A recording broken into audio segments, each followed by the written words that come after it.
اعوذ باللہ من الشیطان الرجیم، بسم اللہ الرحمن الرحیم، السلام علیکم ورحمۃ اللہ وبرکاتہ۔ ایک اہم عمل جو جنت میں لے جانے والا ہے وہ ہے کسی سے بلا ضرورت سوال نہ کرنا۔ رسول اکرم صلی اللہ علیہ وسلم نے ارشاد فرمایا، کون ہے جو مجھے اس بات کی ضمانت دیتا ہے کہ وہ لوگوں سے کچھ نہیں مانگے گا تو میں اسے جنت کی ضمانت دیتا ہوں۔ صوبان رضی اللہ عنہ کہتے ہیں، میں نے کہا میں، اور پھر وہ کسی سے کوئی سوال نہیں کیا کرتے تھے۔ سوال سے مراد کویسچن پوچھنا نہیں ہے بلکہ مانگنا ہے، ٹھیک ہے۔ اب دیکھیے، مانگنا اسلام میں پسندیدہ صفت نہیں ہے۔ رسول اللہ صلی اللہ علیہ وسلم یہود وغیرہ کی مدد کے لیے جو آپ کے پاس آتے تھے قرض تک لیا کرتے تھے، ٹھیک ہے۔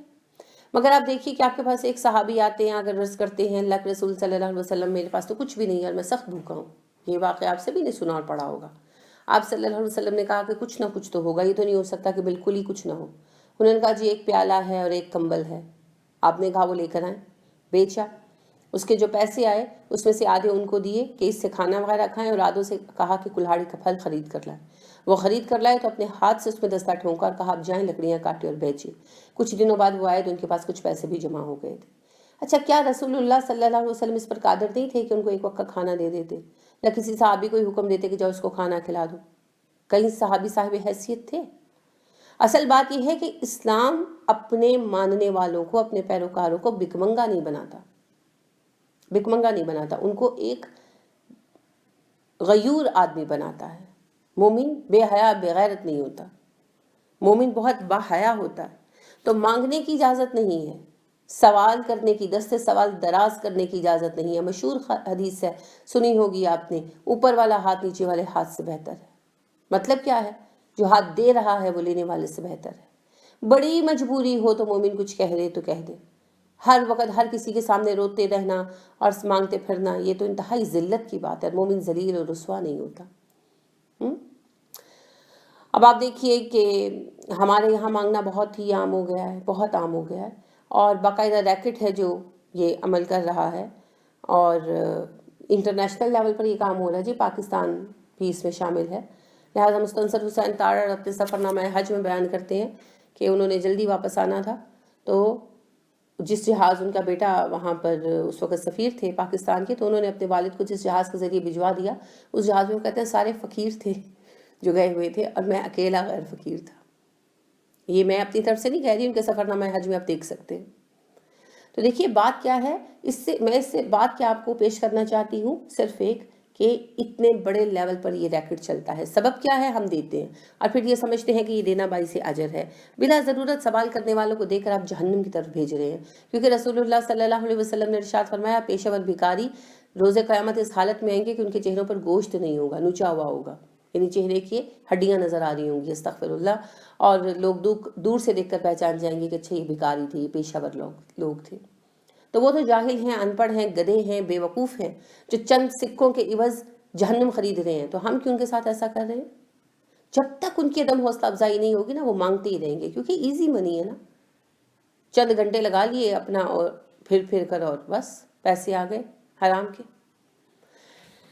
مسلمانوں میں یہ صدقات کی فضیلت کی وجہ سے جو دینے کی خوبی ہے، اس کو مسلمانوں نے ہی بہت غلط طریقے سے استعمال کیا ہے، اور ہم نے ایک عرصے سے اپنی غیرت ختم کر دی ہے، بآسانی سوال کر لیتے ہیں۔ مجھے یاد آتا ہے بجنگ آمد جو ہے کرنل محمد خان کی کتاب، وہ اس میں بتاتے ہیں کہ اپنی فوج کے ساتھ ان کو یعنی عراق کی طرف تعینات کیا گیا، اور ادھر سے ان کا کانوائے گزر رہا تھا فلسطین کے ایریا سے، جسے اب اسرائیل بھی کہتے ہیں، ہے تو فلسطین کے ایریا سے ان کا کارواں گزر رہا تھا، کانوائے گزر رہا تھا۔ تو وہ کہنے لگے کہ ہمیں جب ہم فلسطینیوں کے خیموں کے پاس سے گزرے تو ہمیں وہاں پر مسلمان بچے ملے جو مانگ رہے تھے فوجیوں سے کہ سگریٹ اور چاکلیٹس، تو ہم لوگوں نے دے دی ان کو۔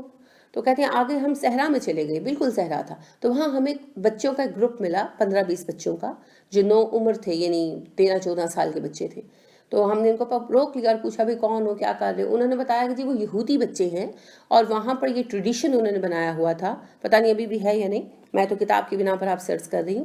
وہ کہتے ہیں انہوں نے ٹریڈیشن بنایا ہوا تھا کہ جب بچے بالغ ہو جاتے ہیں تو ان کو 1 سال کے لیے صحرا میں بھیج دیتے ہیں، بغیر کوئی سامان دیے بغیر، ایک آدھ برتن اور ایک آدھ کپڑا دے کر بس بھیج دیتے ہیں کہ جاؤ سروائیو کرو۔ صحرا میں سروائیو کرو، تو 1 سال وہ صحرا میں سروائیو کر کے آتے ہیں۔ اب آپ دیکھیے کتنا فرق ہے مسلمان نسل کی تربیت میں اور یہودیوں کے اپنے بچوں کی تربیت میں۔ اب اس میں بچے مرتے بھی ہوں گے صحرا میں، لیکن وہ اس ٹریڈیشن سے، اپنی روایت سے رکتے نہیں ہیں، اور اللہ نے ان کو تربیت کے لیے صحرائے سینا میں چھوڑا تھا، وادی تیہ میں چھوڑا تھا، تو وہ اپنے بچوں کو اسی طریقے سے 1 سال چھوڑ دیتے ہیں کہ جاؤ پرورش پاؤ۔ ہم اپنے بچوں کی کیا تربیت کر رہے ہیں، ہے نا؟ سوچنے کی بات ہے۔ تو یہ بھیک مانگنا انتہائی بری چیز ہے۔ کسی کے لیے بھیک مانگنا جائز نہیں جب تک کہ وہ واقعتاً بھوکا نہ ہو۔ رسول اللہ صلی اللہ علیہ وسلم سے پوچھا گیا کہ کون سوال کر سکتا ہے، تو آپ صلی اللہ علیہ وسلم نے مختلف موقعوں پر مختلف باتیں فرمائیں۔ بنیادی بات یہ کہ جس کے پاس کھانے کے لیے نہ ہو۔ ایک مرتبہ آپ نے کہا کہ 3 دن رات سے جس کو کھانا نہ ملا ہو، ایک مرتبہ کہا 24 گھنٹوں سے جو بھوکا ہو، پھر آپ ایک وقت کہا کہ 1 وقت کا کھانا بھی نہ ہو جس کے پاس۔ مقصد یہ ہے کہ بھوک سے جان پر بن آئے تو دستے سوال دراز کر سکتے ہیں، اور ایسا اگر کوئی مل جائے تو پھر تو دستے سوال دراز کرے، مگر جو مانگتے پڑھتے ہیں کیا وہ ہیں ایسے؟ یہ سوچنے کی بات ہے۔ اور اس میں ہمارا حصہ بھی ہے کہ ہم نے بھیک منگوں کی پوری ایک فوج تیار کروا دی دے دے کر۔ یہ سوچنے کی بات ہے، اس پر غور کیجیے، ٹھیک ہے؟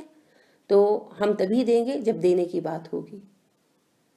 اگر وہ پیشہ ور ہیں تو براہ کرم مت دیجیے، تاکہ ان کی عدم حوصلہ افزائی ہو اور وہ لوگ ان چیزوں سے رک جائیں اور جہنم سے دور ہو جائیں۔